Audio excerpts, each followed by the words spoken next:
Hello and welcome to Starting Points, where one thing leads to another. I'm trying something a little bit different in this video. Well, for one thing, I don't have a stack of books I'm trying to share with you. I basically have one book I want to focus on. So I get started with it. It's called The Queen's Hidden Garden. Buckingham Palace's Treasury of Wild Plants. The text is by David Bellamy, and they're botanical paintings by Marjorie Layne. Now, I really like the flow of David's writing and the information he was giving me, and the artwork of Marjorie. So this book, for me, could have been a textbook, really, a wonderful textbook. Here's on the back cover is a hawkweed, an English hawkweed. It's a little different than the hawkweeds that grow in my front yard. And the bees like the hawkweeds, and the native bees like the hawkweed, and it turns into a head just like the dandelion. Well, Buckingham Palace, I mean, this is a huge building, and England has many large acreages, estates, and it's a real contrast to say where Tuskegee was when George Washington Carver first got off the train to accept his first job. And he gets picked up. Some students met him with a wagon. As they drove along, George looked around him at the countryside. The soil was sandy, and near the banks of the river it was mixed with red and yellow clay. George wished he could hop out of the wagon and look closely at the soil and at all the strange plants he saw. As they rode along, George saw cotton fields everywhere. He saw old gray wooden shacks that looked as if they would not stand up to a strong wind. He knew that these were the homes of black farmers. To him, these farmers were still slaves. They were slaves to the cotton crops they grew. Long before the Civil War, the South had grown cotton. Cotton brought in a lot of money, and so farmers planted most of their land with cotton crops. But cotton crops were not good for the soil. They used up nitrogen, a gas that plants need to grow. When the nitrogen in soil is used up, the soil cannot grow healthy plants. Like many scientists, George was worried about the soil. If cotton crops destroyed the soil, what would happen to the farmers? George thought it was time for farmers in the South to stop growing just cotton. He knew that most of them grew cotton because they didn't know how to grow anything else, and they were afraid to try. One thing he wanted to do at Tuskegee was to teach students about the soil, how to care for it, and how to grow crops that would not be harmful to the soil the way cotton was. The wagon took George through the town of Tuskegee. The school was a mile away. This school was different from Iowa State.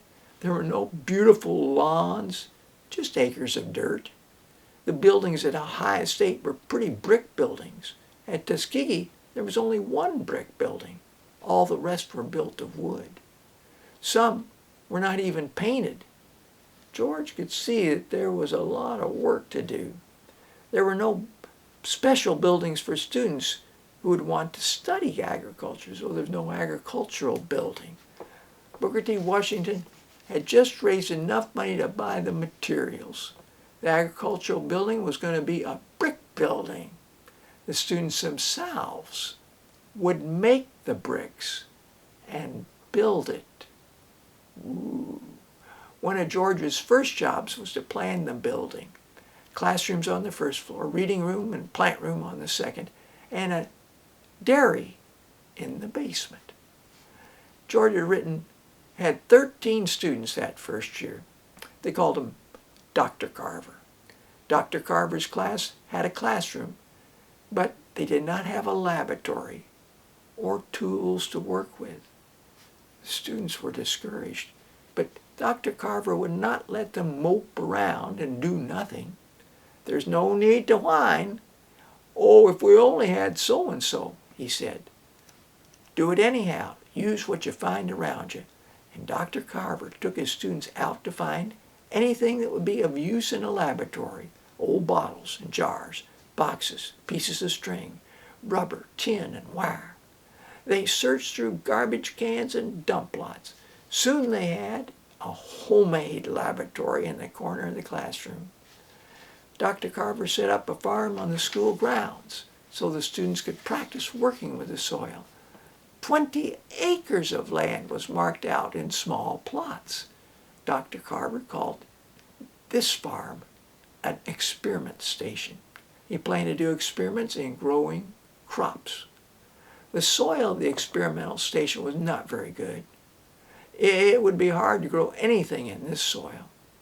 Dr. Carver thought of 2 ways to make it better. Put fertilizer in it and plant crops that would add nitrogen. Dr. Carver saw the waste materials would make a good fertilizer and would not cost anything. He asked his students to clear a space of land and build a fence around it. He told them to put any kind of waste they could find into the pen. Waste paper, garbage, rags. He told them to put in cut grass, leaves, and manure too. Then the students put some rich soil from the woods and swamps on the waste pile. When it had all rotted, they spread it on the plowed land.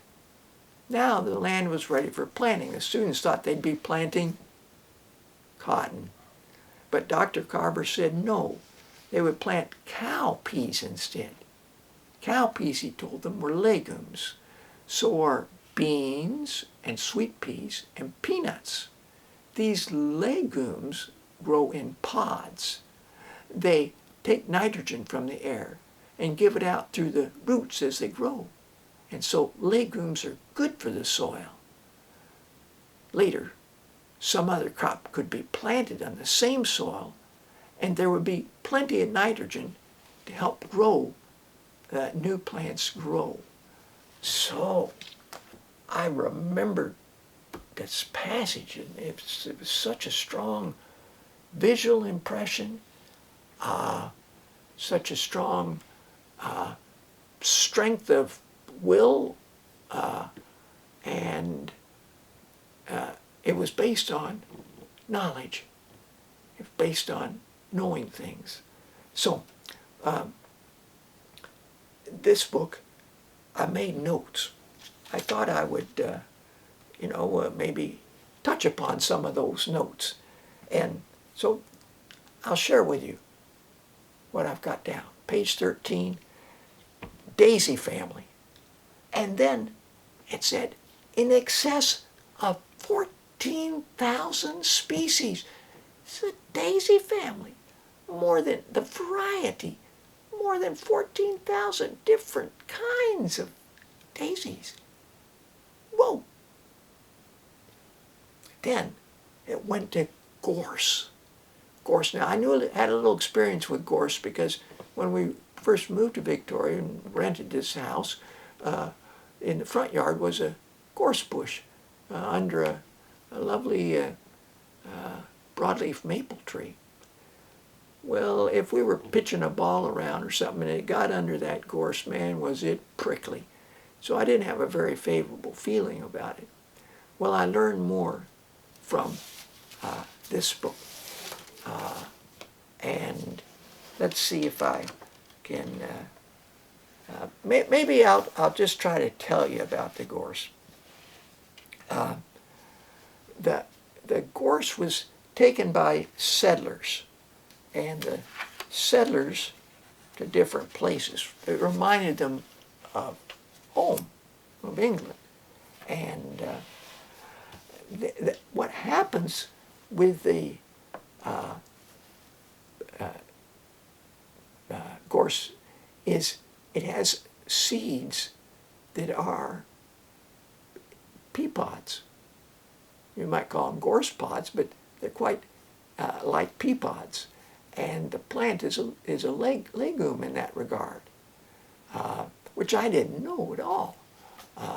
And the seeds, when the pod starts to dry up and get to a certain point and it's drying up, all of a sudden, kapowie, every which way go these seeds. And I'd never seen that happen either. And nor, of course, could I see what was happening underground. And what happens underground is the nodules on the roots fix nitrogen into the soil. So, well, let's see what happens with these settlers that took this to other places. Well, they found that instead of, they wanted it to be a fence, a natural fence that could keep livestock in and other animals out from the land they were going to maybe grow things on. But what happens is that and then the great value of that nitrogen fixingness made these plants grow and take over the whole place. They weren't about to stay in a fence row. And that happened in many of England's colonies around the world. People took gorse with them. And so it became a nuisance, an invasive. So we've seen a few cases in Australia where other plants became invasive and just survived and made such a great success there.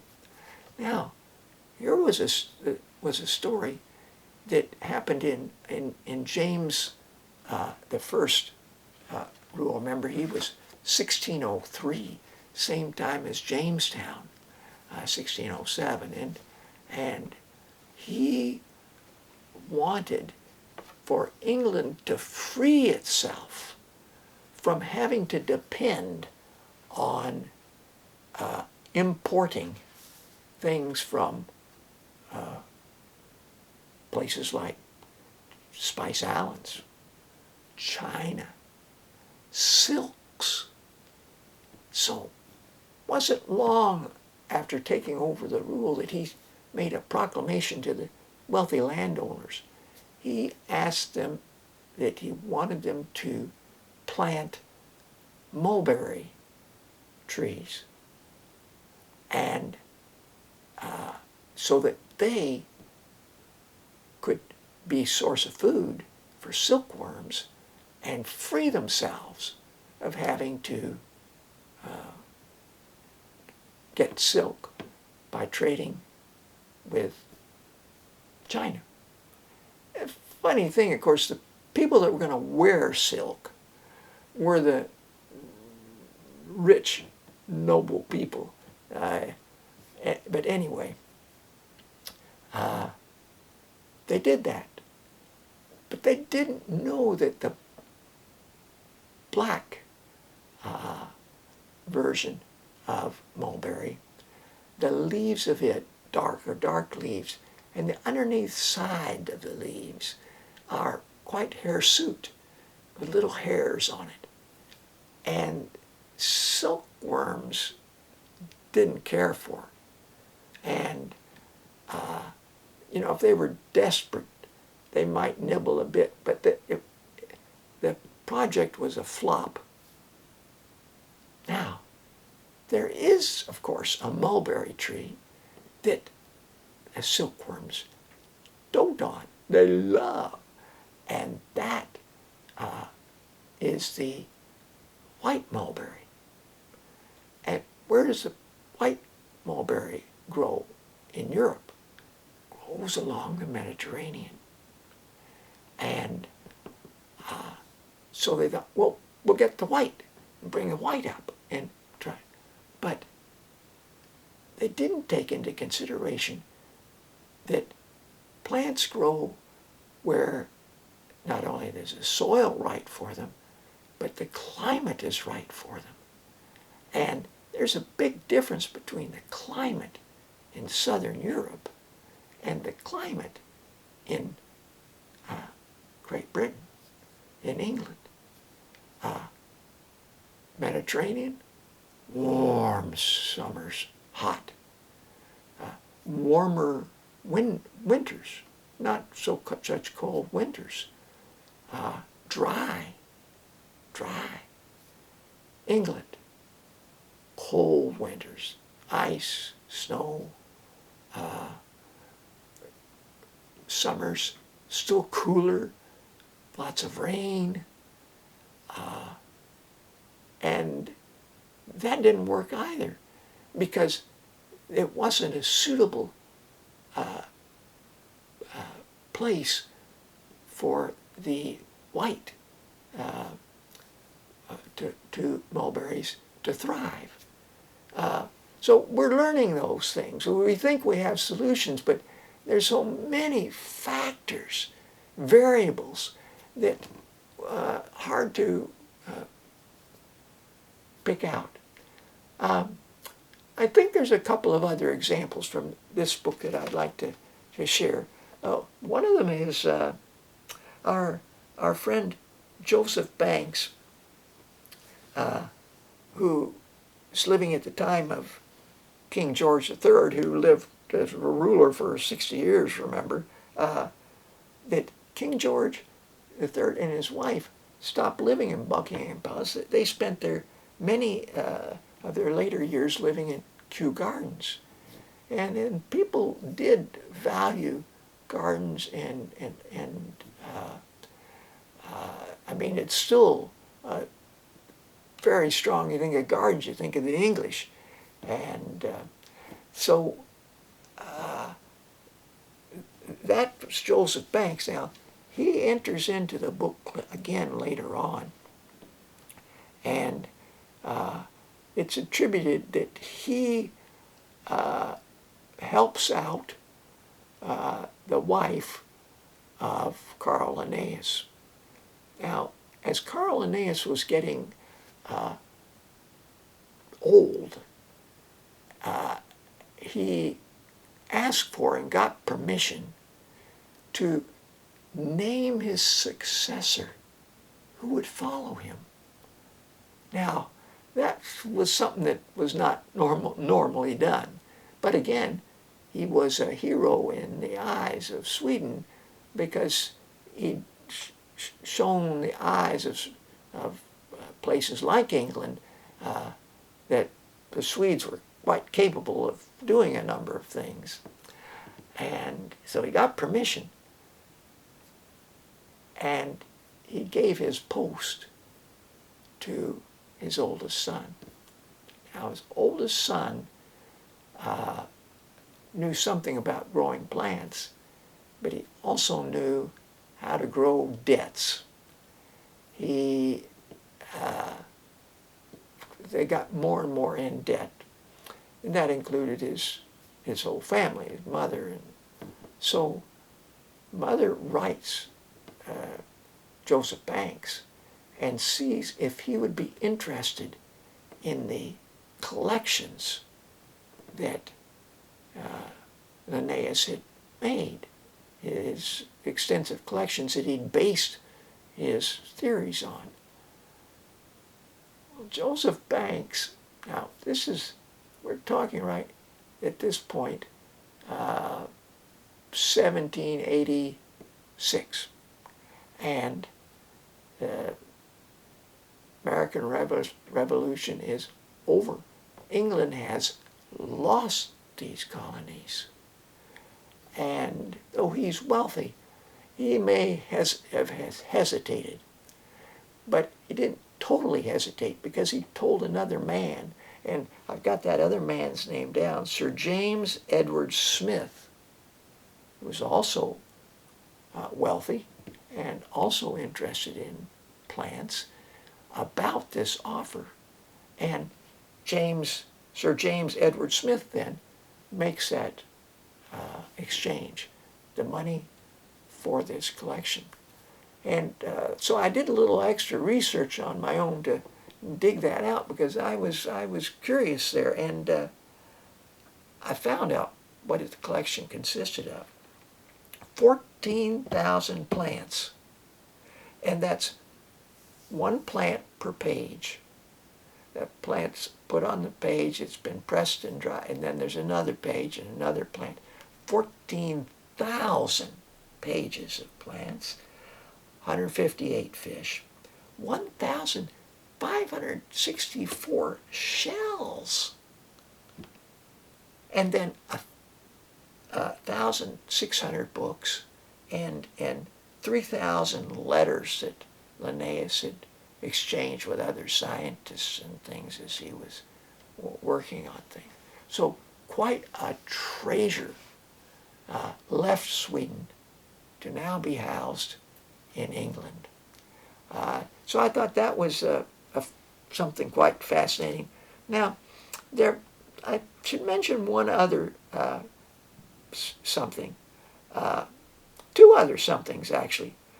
The mechanical mower was invented in 1830 and in England, and people that wanted their estates to have sort of a smooth lawn, it was hard to do. People had to scythe, and and in closer situations, sometimes women followed along in different places with hand sickles and cut.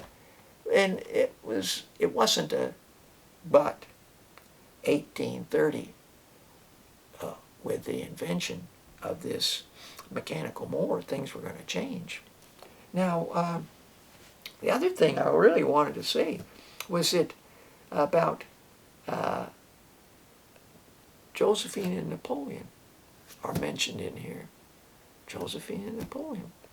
And I never knew this, and I don't know that I can find the page, but I learned that, let's see if perhaps I've got the page here now. No, that's a different page. It doesn't matter. I learned that in 1810, Josephine was good with growing plants, but she did not grow an heir to the throne, and her marriage to Napoleon was annulled, and she went to live and developed this amazing garden that I mentioned before. And who else is mentioned then? The great painter of the roses, Père Joseph Redoutey. And so little things like that happened going through this. It's a lovely book, and as I say, would be a great supplementary text, I would think, for upper high school, college. Well, thanks for joining me. Until next time, bye for now.